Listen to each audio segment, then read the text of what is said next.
It's November the 5th, 2021, and our reading in 1 Chronicles today is in chapter 7. The sons of Issachar, Tola, Pua, Jashub, and Shimron, 4 in all. The sons of Tola, Uzzi, Rephaiah, Jeriel, Jaume, Ibsam, and Samuel, heads of their families. During the reign of David, the descendants of Tola listed as fighting men in their genealogy numbered 22,600. The son of Uzzi, Izrahiah. The sons of Izrahiah, Michael, Obadiah, Joel, and Ishiah. All 5 of them were chiefs. According to their family genealogy, they had 36,000 men ready for battle, for they had many wives and children. The relatives who were fighting men belonging to all the clans of Issachar, as listed in their genealogy, were 87,000 in all. 3 sons of Benjamin, Bela, Becca, and Jediel.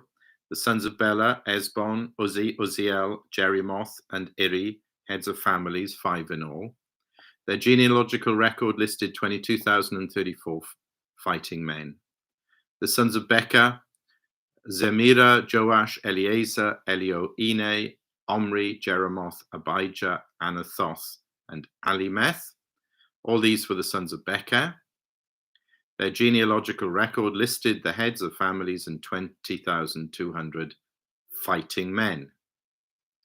The son of Jediel, Bilhan. The sons of Bilhan, Jeush, Benjamin, Ehud, Kenana, Zethan, Tarshish, and Abishahar. All these sons of Jediel were heads of families. There were 17,200 fighting men ready to go out to war. The Shuppites and Huppites were the descendants of Ir, and the Hushites the descendants of Aher. The sons of Naphtali, Jaziel, Guni, Jezer, and Shillam, the descendants of Bilhah. The descendants of Manasseh.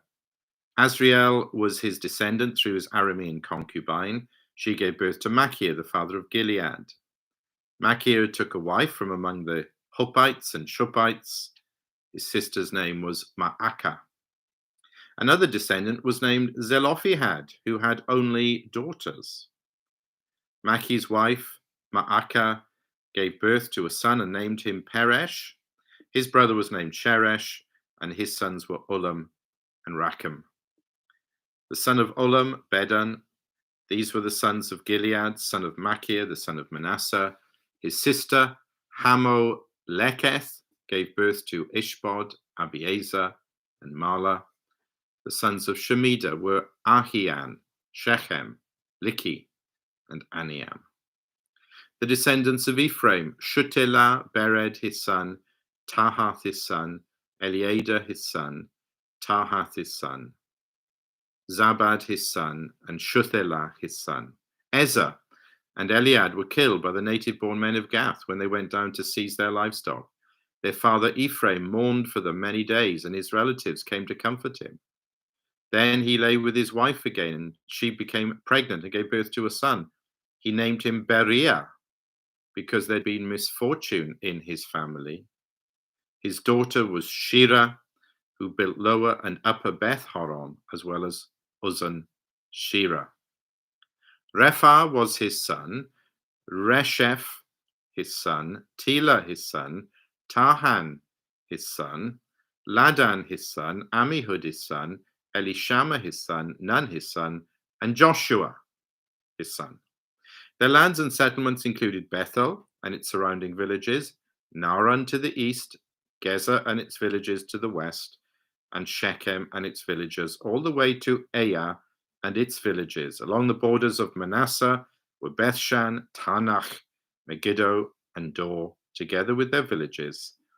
The descendants of Joseph, son of Israel, lived in these towns. The sons of Asher, Imnah, Ishva, Ishvi, and Beriah. Their sister was Sarah. The sons of Beriah, Heber and Malkiel, who was the father of Berzith. Heber was the father of Japhlet, Shomer, and Hotham, and of their sister Shua. The sons of Japhlet, Pasach, Bimhal, and Ashvath. These were Japhlet's sons. The sons of Shomer, Ahi, Roga, Hobah, and Aram.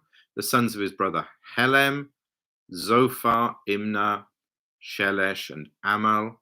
The sons of Zophar, Sua, Hanefa, Shual, Beri, Imrah, Bezer, Hod, Shammah, Shilsha, Ithran, and Bera. The sons of Jether, Jephunneh, Pispa, and Ara. The sons of Ulla, Ara, Haniel, and Rizai. All these were descendants of Asher, heads of families, choice men, brave warriors, and outstanding leaders. The number of men ready for battle, as listed in their genealogy, was 26,000. Amen. Well, we continue this review of the history of Israel, and quite literally through Israel, the one who was known originally as Jacob, because it was through his 12 sons that the 12 tribes of Israel came into being. That really is what we think of as Israel in the Old Testament, God's people, the nation, God's chosen people, and so on. And the way that the writer lays it out before us now is geographically. We saw in chapter 4 that we had Judah and Simeon, they were in the south. In chapter 5, we moved into the 2.5 tribes. They were in the east, they were east of Jordan, but going north. Levi, chapter 6, well, the Levites are all over the nation. That's obvious from that chapter, one of the reasons why it's so long. And then we come to chapter 7. Here, we're going in every direction. And I can't even go into the detail because it's so complex. One tribe is north, one tribe is south, one tribe is west. And then in chapter 8 next time, we'll see Benjamin, and that takes us right back into the southern part, the heartland with Judah of where God's people will end up. Now, most of these tribes, of course, now, looking back, most of them, from the perspective of the end of the Old Testament, they don't exist anymore. They were taken off, those northern tribes. This is the majority of the tribes of Israel, taken off into Assyria and captivity, and kind of assimilated with the pagan nations there, never to be heard from again. But it's good to look back. That's what the chronicler is doing here.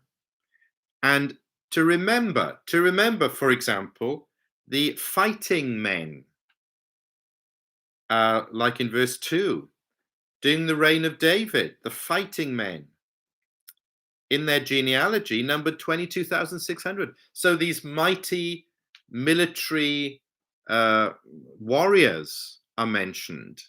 Of course, all of that is gone now. All we have now is the history, the genealogies. The word genealogical or genealogy is used 5 times in this chapter. This is all we've got now. That seems to be what he's saying. We've got the names, the lists, the stories, the deeds. Yes, it's glorious, but all that glory has faded. Is there a way for the glory of Israel to be restored and for the broken people of God to be healed and to be put back together again, these 12 tribes of Israel? Well, it's interesting when we get into the New Testament, there are 2 main genealogies there for us to prove that Jesus is this true Messiah who makes sense of all of this history, who fulfills it. And yes, we've seen already, and it'll be the big theme of Chronicles, that he is our true David, our King of glory, to lead us and feed us. But also, He is the ultimate son of Jacob. In Matthew 1 and verse 2, we see that there. Let me just read it because it's quite striking. Matthew 1 and 2, Abraham.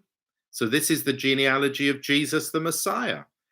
Verse 2, Abraham was the father of Isaac, Isaac the father of Jacob, Jacob the father of Judah and his brothers. And it goes all the way down then to Jesus. So Jesus is a son of Jacob there, and also in Luke chapter 3